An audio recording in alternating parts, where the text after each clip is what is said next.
Hola, muy buenas tardes, ¿cómo están? Seguimos acá en contacto un rato por la materia clasificación arancelaria.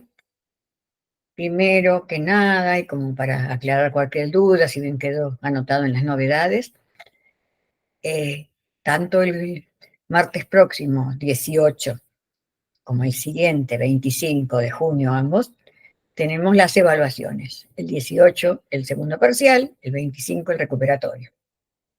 Como les comenté, había habido problemas de superposición de horarios con otra materia, pero la otra profesora tuvo la amabilidad de modificar su horario para que nosotros pudiéramos tenerlo en el horario que habíamos mantenido. Por lo tanto, el 18 de junio a las 5 de la tarde tenemos el segundo parcial.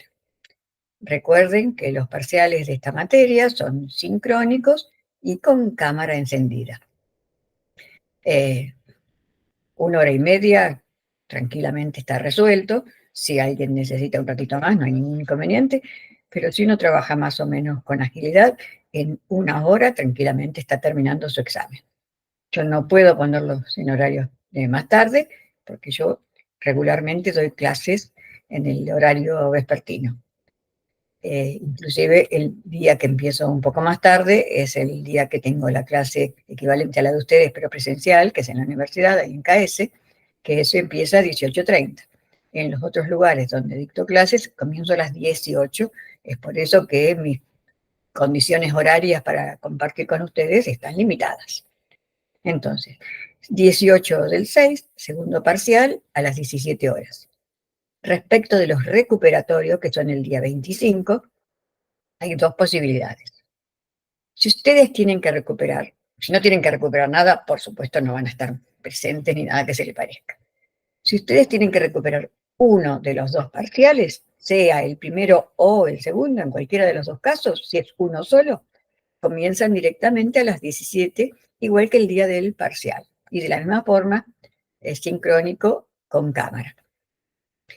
Si llegara el caso de tener que recuperar los dos, que no creo que eso se dé demasiado, esperemos que en ningún caso, pero si tuvieran que recuperar los dos, en ese caso vamos a empezar a las 16 horas para que tengan tiempo de hacer primero uno y luego el otro con la debida calma, porque de lo contrario sería muy abreviado resolver todo solamente en 1 hora y media, 2. Entonces por eso comenzamos un poco más.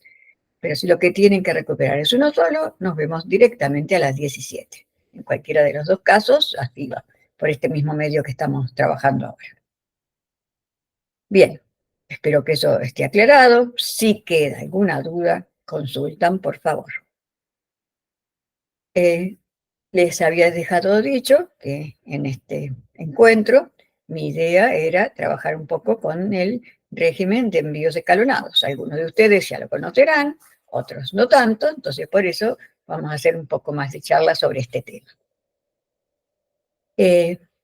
Hay que tener en claro que el régimen de envíos escalonados es un régimen optativo.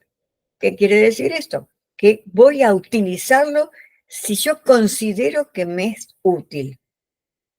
Voy a utilizarlo si de alguna forma me otorga un beneficio, porque no voy a optar por algo que me complique la vida. Siempre vamos a elegirlo en la medida que eso genere alguna utilidad, algún beneficio que dé alguna mejora respecto de las restantes condiciones. ¿Cómo estamos trabajando en lo que tiene que ver con comercio? Que algo sea más sencillo, más fácil, ¿qué implica? O bien, cuestión que acelere los tiempos, o bien una cuestión que mejore lo que hay que pagar. Y eso es justamente lo que ocurre en el caso del régimen de envíos escalonados. Es un régimen que permite, en determinadas circunstancias, tener que pagar menos que si no lo utilizara. Entonces, voy a optar por él en la medida que logre eso, tributar un poco menos. ¿De qué forma se da esto? ¿Cómo va a ocurrir? En principio, voy a hablar de operaciones de importación. Luego, más tarde, esto mismo aplicado a las operaciones de exportación. ¿Qué ocurre? Estamos importando un objeto, como una máquina o un aparato, que en realidad es para el tipo de mercaderías en las cuales vamos a trabajar con el régimen, no porque esté inhibido de utilizarse para otro tipo de mercaderías, pero en otro tipo de mercaderías no es probable que se den las circunstancias que implican las de la aplicación de este régimen. Entonces, resulta que ustedes van a importar una determinada máquina que está formada por 5 partes distintas de esta máquina. ¿Qué puede ocurrir? Puede ser que esa máquina venga así totalmente montada, ya presentada a despacho, adentro del contenedor. Entonces, en el momento de ir a declarar la posición de esa máquina, buscarán ustedes la que le corresponde, seguramente sería del capítulo 84, 85 o 90, son los capítulos donde hay más mercaderías que pueden transcurrir bajo el régimen de envíos escalonados. Buscan la posición de esa máquina. Como esa máquina estamos suponiendo que viene desde, no sé, de Alemania, de Japón, de algún país de estos de extrazona, revisamos cuáles son los derechos que va a tributar esta mercadería cuando llegue a nuestro país. Por supuesto, nos fijamos en la columna que dice derechos de importación extrazona y vemos que para esta mercadería corresponde un derecho de importación del 2%. Perfecto. Nuestro cliente ya está informado de esta circunstancia, de que además del valor correspondiente a la propia máquina, tiene que tener en cuenta como parte de sus gastos el 2% del valor de esa máquina, porque eso es lo que indica la columna de derechos de importación extrazona. Bien, estamos diciendo que la máquina viene toda montadita, toda armada, perfecto, así como la bajo del medio de transporte, me la llevo a mi empresa y ya la puedo poner en uso porque está ya toda montada. Esa es una posibilidad. En ese caso, nuestra mercadería hubiera clasificado en esa posición tranquilamente por aplicación de la regla general interpretativa número 1.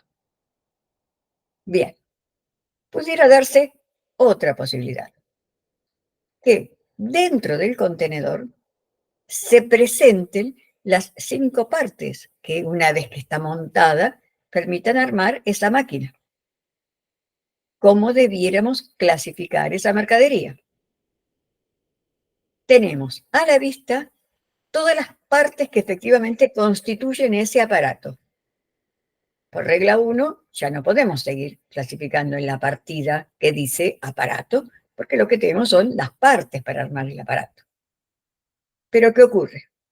Nosotros conocemos también la regla 2, en particular la regla 2A.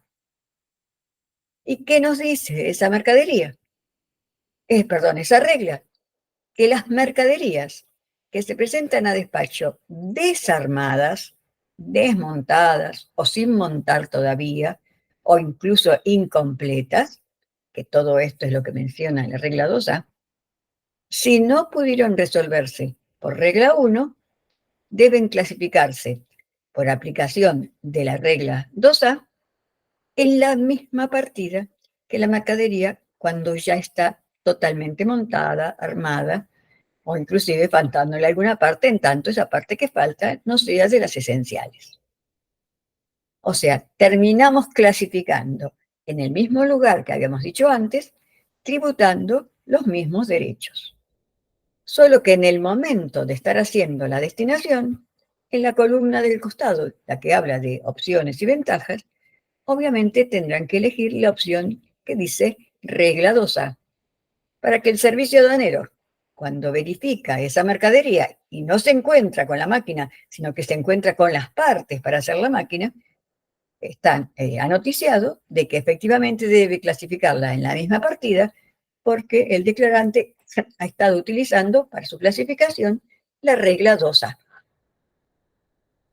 Hasta acá, nada nuevo respecto de lo que ya sabemos. Bien, ¿qué ocurre? ¿Por qué estoy hablando de todo esto cuando nuestra eh, misión en este momento es pensar en el régimen de escalonados? Ocurre que a veces esa máquina que está formada por esas distintas partes, tiene esas partes que son producidas por distintos individuos. Puede ser que uno produzca una parte, una fábrica, otra fábrica produzca la otra y así sucesivamente entre estas 5 partes que dijimos que serían los componentes de esta mercadería. Bien, si todas esas partes me las entregan en el mismo momento, vale la situación que hemos nombrado antes. Por regla 2A, va a clasificar en el mismo lugar, va a pagar los mismos tributos. Pero es de aquí que cada uno de los fabricantes decide que ya no quiere tener más en su empresa esa parte que ya fabricó, entonces la envía para acá. Uno envía una parte hoy, otro envía la otra parte dentro de un mes, el siguiente dentro de 3 meses, y así sucesivamente hasta que se completan los 5 envíos, en el supuesto caso de que fueran 5 las partes. Por supuesto, hay 2 posibilidades. Una posibilidad es ir dejando en zona primaria cada una de estas partes a completar los 5 envíos, y una vez que están completos los 5 envíos, efectivamente, por la regla 2A que estuvimos mencionando, declarar la posición de la mercadería completa, pagando los aranceles de la mercadería completa. ¿Qué ocurre? Perfecto, no incrementé el importe a pagar respecto de lo que tiene que ver con aranceles, pero sí se incrementó mi gasto finalmente, porque tuve que pagar el almacenaje de estas mercaderías, monto que seguramente tiene un valor importante. Bien, ¿cuál es el otro camino? En lugar de esperar a que lleguen todas las partes, cada vez que llega alguna de esas partes, buscar su correspondiente posición y pagar el arancel correspondiente a esa parte. Puede ocurrir que las partes tengan también un arancel del derecho de importación extrazona también del 2%, igual que lo que tenía la máquina. Con lo cual, no hay ningún inconveniente. Cada vez que arriba una de estas partes, declaro su propia posición, efectivamente el verificador ve que corresponde a parte de esa mercadería, y tributo los mismos aranceles y lo voy llevando hasta mi empresa. Así, hasta tener todas las partes y luego con todo eso que hago, monto la mercadería. Bien, pero ocurre muchas veces que las partes no tengan el mismo arancel que la máquina completa, que tengan un arancel superior. Supongamos que, si bien la máquina de la que estamos hablando tenía un arancel del 2%, cuando busco la posición correspondiente a las partes, veo que su arancel, en lugar de ser 2%, es 15%. Entonces, ¿qué es lo que calculo? Si yo declaro la posición de esa parte, en lugar de pagar 2%, tendré que pagar 15%. Y así, cuando arribe cada una de las 5 partes que conforman este todo. O sea que finalmente estaría pagando un arancel superior en un 13%. Hubiera pagado 2 si traía la máquina completa, estoy pagando 15 por traerla así desarmada. Obviamente nadie quiere tener que pagar de más. Entonces, para evitar ese problema de tener que pagar de más, ¿qué podemos hacer? Podemos aprovechar el régimen de envíos escalonados. ¿Qué es lo que permite este régimen? Permite, con la previa presentación y demás que enseguida hablaremos, permite que cada vez que arriba una de las partes, no declaremos la propia posición de la parte, sino que declaremos la posición de la mercadería completa, del aparato completo, de la máquina completa. Con lo cual, estaremos cada vez pagando no el arancel que efectivamente le corresponde a esa parte, sino el arancel de la máquina completa. O sea, en el teórico caso este del que estamos hablando, cuando arribara cada una de las partes de esta máquina, en lugar de declarar la posición de la máquina, perdón, la posición de la parte, vamos a declarar la posición de la máquina. Al declarar la posición de la máquina, el sistema nos va a liquidar el 2% y no el 15% que supuestamente le correspondía a la parte. Eso, en otras circunstancias, sería claramente una declaración inexacta, un ejemplo perfecto de declaración inexacta. Se está declarando una posición que, verificada la mercadería, no se corresponde con lo que efectivamente tenemos delante.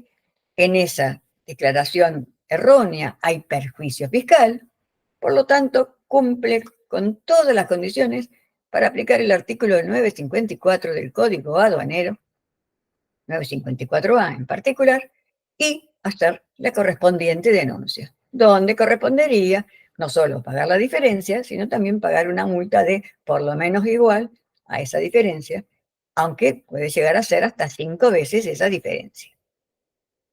Bien, pero si estamos diciendo que eso es una declaración inexacta, ¿cuál sería la ventaja de hacer esta declaración? No lo podemos hacer así sin antes haber hecho los trámites correspondientes. El régimen de envíos escalonados especifica que si uno, previamente a cualquiera de estas operaciones, se presenta ante el sistema aduanero y explica esta situación, que usted está deseoso de importar esta máquina, por razones de fabricación, no va a arribar toda en su conjunto, sino que va a ir arribando en distintas fechas, que no desea pagar el correspondiente arancel a mantener la mercadería en depósito, entonces solicita permiso, solicita autorización para, sabiendo que finalmente yo voy a completar a través de los distintos envíos el total de esta máquina, permite este régimen que se les otorgue a ustedes autorización para declarar la posición de la máquina, o sea, para declarar una posición de mercadería que no es la que efectivamente está en ese momento, pero que el sistema aduanero previamente se los autorizó. Con lo cual, ustedes evitan esta consecuencia de la declaración inexacta. Por supuesto, hay que presentar la documentación adecuada para que esta autorización sea otorgada. Por eso se tienen que presentar previamente. Ahí en la resolución, si la leen, van a ver que tienen distintas instancias para presentarse, según por dónde vayan a estar haciendo ustedes las operaciones. Entonces, una vez analizado por aduana esta situación, si están autorizados, ¿qué va a ocurrir? Cada vez que arriba uno de los envíos, no van a declarar la posición de efectivamente la parte esa que tienen delante, sino que van a declarar la posición de la máquina completa, van a pagar los aranceles de la máquina completa y van a tener que dejar una garantía por los aranceles esos que deberían estar tributando, por los aranceles que ustedes no están pagando cuando en realidad son los que deberían haber tributado. ¿Y por qué se pide esta garantía? De modo tal de que si efectivamente ustedes no llegaran a cumplir con el régimen, el sistema aduanero ni siquiera tiene que hacerle reclamos para cobrar ese dinero, directamente ejecuta esa garantía. Ya con eso tiene cubiertos los aranceles que efectivamente debieran haber pagado. Para que esto sea válido, ustedes, una vez que poseen esa autorización para trabajar bajo este régimen, tendrán que hacer las copias suficientes como para acompañar a cada una de las destinaciones donde están comercializando esa parte. En cada una de estas destinaciones acompañarán de copia de la autorización. Y a su vez le avisarán al sistema aduanero que es el primer envío, el segundo envío, y así sucesivamente, hasta completar con todos ellos. Una vez que ustedes están frente al último envío y tienen cada una de esas partes en su propio depósito, van a montar la máquina, van a dar aviso al servicio aduanero y el servicio aduanero irá a verificar que efectivamente han cumplido con todas estas operaciones. Si efectivamente es así, el servicio aduanero liberará esas garantías, porque ya no tienen razón de ser. Ustedes efectivamente han ido pagando el arancel menor, el arancel de la máquina, pero efectivamente a través de los distintos envíos han cumplido con la operación de importación de esa máquina. Esa importación, sí, efectivamente, se está realizando de alguna manera con la máquina desarmada, con la máquina amparada por la regla 2A. Solo que, respecto de otras circunstancias, no estaban todas las partes en simultáneo como para verlas, sino que íbamos teniendo una por una dentro de determinados plazos. Lean la resolución respecto de los plazos, por supuesto que los plazos son prorrogables, como prácticamente lo son en todas las circunstancias, y son prorrogables por un plazo, digamos, como máximo igual al otorgado en primera instancia. Hasta ahora yo les dije qué pasaba en las operaciones de importación. ¿Cuándo vamos entonces a utilizar el régimen en las operaciones de importación? Cuando el arancel de la máquina completa es menor al arancel de las partes. Si el arancel de las partes fuera igual al de la máquina, de ninguna manera tendríamos beneficios, con los cuales ni nos preocupamos en solicitar el régimen. Y por el contrario, si el arancel de la parte fuera inferior al de la máquina, hasta pudiéramos recomendarle a nuestro cliente que trajera esta máquina justamente desarmada, en distintos envíos por partes, como para cada vez ir declarando la posición de esa parte. Bueno, esto tiene que ver con la importación, lo que dije hasta ahora. Por supuesto que en menor medida, pero también puede utilizarse en las operaciones de exportación. En ese caso, ¿qué es lo que vamos a mirar para decidir si usamos el régimen o no? Nos vamos a fijar en los reintegros. Vamos a pedir el régimen de envíos escalonados en una exportación que no se realiza toda completa en una sola operación, sino por partes, cuando el reintegro de la máquina completa sea mayor al reintegro recibido por cada una de las partes. Porque si declaramos la posición de la máquina completa y el reintegro es mayor, nos conviene poder declararla como máquina completa. Para ello, entonces, como les dije, hacíamos el mismo estudio que en el caso de la importación, solo que mirando la columna de reintegros. Vamos a pedir envíos escalonados en el caso de la exportación, cuando el reintegro de la máquina completa sea superior al reintegro de las partes. Bueno, espero que más o menos se haya entendido. Igual, por supuesto, recomiendo leer la resolución, porque hay partes, digámosle, teóricas, que dan lugar también a preguntas y que no son las que estamos hablando en el momento. ¿Qué es mi idea ahora? Quiero plantearles el análisis de la posibilidad de aplicar o no el régimen de envíos escalonados para ciertas mercaderías que ahora yo más o menos les voy a ir describiendo y las voy a ir clasificando, pero que ustedes, en el caso de estar trabajando en alguna empresa, es lo que debieran hacer, o inclusive en el caso del parcial. Preguntas de este estilo tranquilamente pueden aparecer ahí. La pregunta que diría, que se va a importar desde Tailandia una máquina para coser pliegos de papel de carga automática.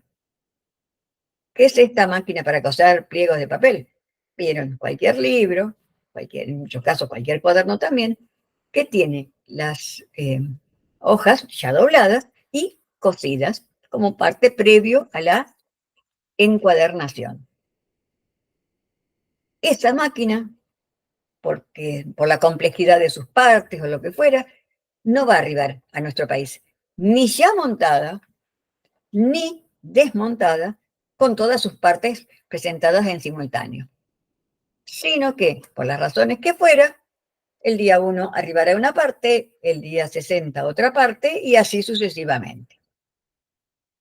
Entonces, a priori, no sé si voy a utilizar el régimen o no. ¿Qué es lo que tengo que hacer para tomar una decisión? Buscar la posición de la máquina completa, anotar sus aranceles, buscar la posición de las partes, anotar sus aranceles, comparar esos aranceles y de acuerdo a la conclusión que yo llegue de esa comparación, será que decida utilizar el régimen o no. tengo que clasificar entonces la máquina esta que cose los pliegos como paso previo a la encuadernación. Cuando yo escucho máquina de coser, pienso en la partida 8450. Ahí hay efectivamente máquinas de coser en 8450. Pero aquí que esa partida 8450 en su texto dice que efectivamente ahí van máquinas de coser, excepto algunas. ¿Cuáles no van ahí? Las que son para coser pliegos, que efectivamente ya nos indica que tenemos que ir a la partida 8440. O sea, si yo iba empilada para 8450 por el hecho de leer máquinas de coser, bueno, el propio texto de la partida me indica a dónde tengo que dirigirme, a la partida 8440. Les propongo que más allá del comentario que ahora vamos a seguir haciendo, ustedes busquen estas partidas que estoy mencionando para que vayan junto conmigo haciendo el camino de la clasificación.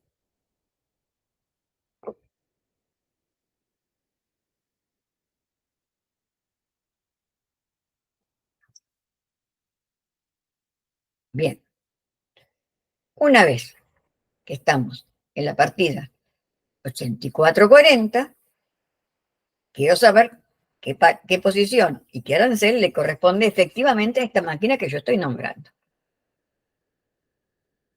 Leemos, trabajamos y demás, y concluimos que la mercadería es de la posición 8440, 10, 11, 000. Cuando revisamos el derecho de importación extra zona de esa máquina, nos encontramos con que tiene un arancel del 0%. Bien, ya lo tomamos como dato interesante. La máquina está al 0. Iremos a ver, a investigar cuánto pagan las partes. Porque si también pagan 0, chao, me desentiendo del tema. Tengo que buscar la posición de las partes de esta máquina. Y cuando hacemos el análisis, hacemos un análisis global, el análisis en general de las partes de las máquinas, porque por supuesto puede haber partes que clasifican en un lugar donde tienen un arancel distinto de estas generales, pero el estudio se hace con la generalidad de las partes, no con una específicamente en particular. Para clasificar las partes, tanto en el capítulo 84 como en el capítulo 85, tenemos la nota 2 de la sección 16 que nos da instrucciones. Nos explica que en algunos casos las partes van en la misma partida que la máquina o aparato, solo que en otra subpartida, y en otros casos las partes no van en cada una de las partidas, sino que están agrupadas un poco más adelante. Eso es la nota 2 de la sección 16. Yo me he buscado, digamos, a lo largo del tiempo una forma así más mecánica para resolverlo, que cada vez ir leyendo la nota y viendo cuáles sí se quedan en la partida, cuáles no y demás, porque me olvido. Entonces, ¿qué es lo que hago? Cada vez que tengo clasificada una máquina en una determinada partida, reviso las subpartidas de esa misma partida. Espero que me sigan y no se traben con los términos. O sea, tengo la máquina en una cierta partida, en una subpartida de esa partida. Reviso las otras subpartidas de esa misma partida. Si hay una que dice partes, pues ya sé que me tengo que quedar ahí.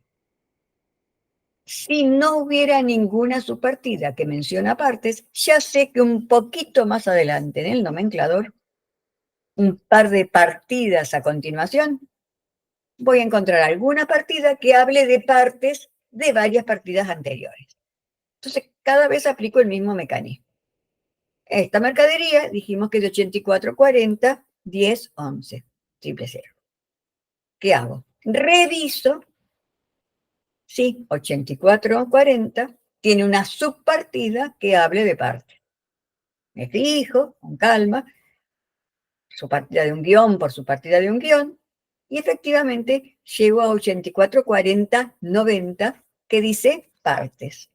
Van a ir ahí todas las partes correspondientes a las máquinas de 8440. Bien, ¿qué hago? Me corro hasta el arancel. Veo que esa mercadería, esa posición, o sea, las partes de la máquina de coser pliegos, de llenado automático, cuando la quiero declarar como partes, tiene un arancel de 12,6%. Evidentemente, sería mucho más interesante poder declarar la máquina que tener la necesidad de declarar las partes. Entonces, ¿qué es lo que digo? En este caso, me resulta interesante, me resulta útil, me resulta un ahorro en cuanto a montos a pagar, el hecho de solicitar el régimen de envíos escalonados. Entonces me presento con todas las condiciones adecuadas y demás, y una vez que tengo la autorización y comienzan a arribar las distintas partes, ¿qué es lo que me va a permitir esta autorización?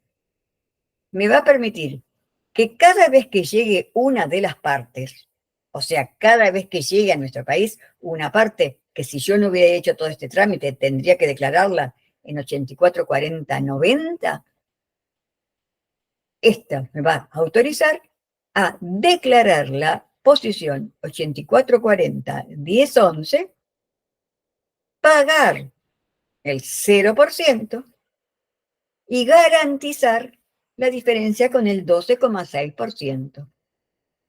Eso gracias a estar aprovechando el régimen de envíos escalonados.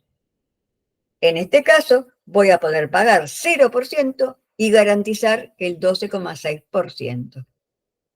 Que si yo no utilizara el régimen, cada vez tendría que estar declarando la posición de las partes y cada vez pagar el 12,6%. Entonces, una pregunta clásica para este tipo de ejercicios es, ¿decide usted solicitar el régimen, sí o no? En este caso diríamos que sí. ¿Por qué? Porque comparando la posición de la máquina con el arancel cero, con la posición de las partes, con el arancel de 12,6, evidentemente resulta conveniente solicitar esta autorización. Y la otra pregunta que viene a continuación, que es, en ese caso, ¿cuál posición declara usted en cada una de las operaciones? Bueno, si solicité el régimen y me autorizaron, en cada una de esas operaciones voy a declarar la posición 84401011 con el arancel correspondiente a esa posición y garantizando la diferencia con la otra posición. Ese sería un ejercicio impecable resuelto por ustedes en el caso del examen. Pero, para que nos queden claras todas las circunstancias, voy a hacer ahora alguna otra pregunta. Que por supuesto la respuesta la voy a dar yo, porque soy la única que está, pero que ustedes traten, antes de continuar con el video, traten ustedes de resolverlo y ver a qué conclusión llegan. Supongamos que este mismo importador en otro momento también decide importar una máquina de coser pliegos que viene desde un país, desde Alemania, de algún país de esta zona, pero esta máquina de coser pliegos, a diferencia de la anterior, no es de llenado automático, sino que es manual. Manualmente hay que ir agregando los pliegos que luego se van a coser. Si ustedes se fijan en el nomenclador, para esta mercadería ya no corresponde 84401011. ¿Por qué no corresponde eso? Porque efectivamente en la 84401011, una de las exigencias para esta máquina de coser era que fuera automática. Esta no lo es. Por lo tanto, no se puede declarar en esa posición.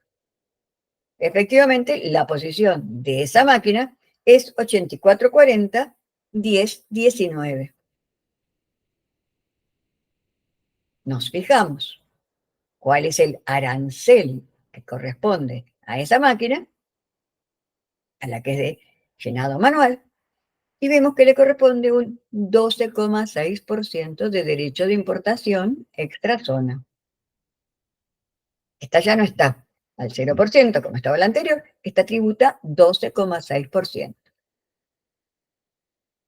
Supongamos que el ejercicio anterior era en un caso, ahora es este otro, ¿cómo seguimos? Estamos en otro examen. En el primer examen le correspondía a la máquina de coser pliegos automática, en este le corresponde, en el tema 2, le corresponde a la máquina de coser pliegos manual. También la misma pregunta. ¿Solicita usted el régimen o no? ¿Qué posición va a declarar cualquiera que sea la determinación que usted tome? Entonces, ¿qué hago? Lo clasifico. 84, 40, 10, 19. Arancel, 12,6%. Partes.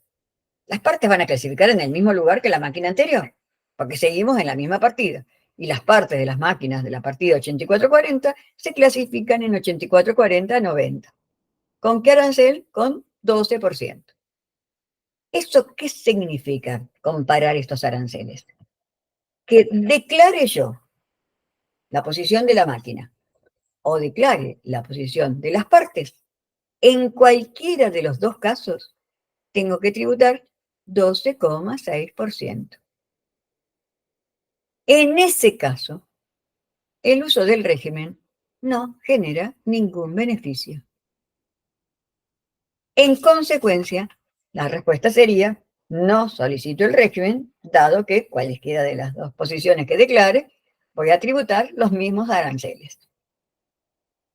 Y a la pregunta, ¿qué posición usted declara? ¿Qué les parece que habría que decir? Obviamente, como no solicité el régimen, la única posible posición a declarar es la que efectivamente le corresponde a la mercadería que tengo delante de mis ojos. ¿Y cuál es la mercadería que tengo delante de mis ojos? La parte. Por lo tanto, en este caso, voy a declarar efectivamente 8440 90 00 000 y tributar 12,6%. Y obviamente no tengo necesidad de hacer ningún trámite ni nada. Esto ya opera directamente con el arribo de cada parte. A su vez, llega esa parte, me la voy llevando a mi empresa y luego montaré la máquina correspondiente. Entonces, en el caso de un examen, ¿qué es lo que hay que hacer?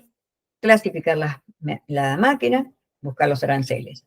Clasificar las partes, buscar los aranceles, comparar los aranceles. Y según la relación que indique, que vean ustedes que se da entre esos aranceles, tomar la decisión de solicitar el régimen o no.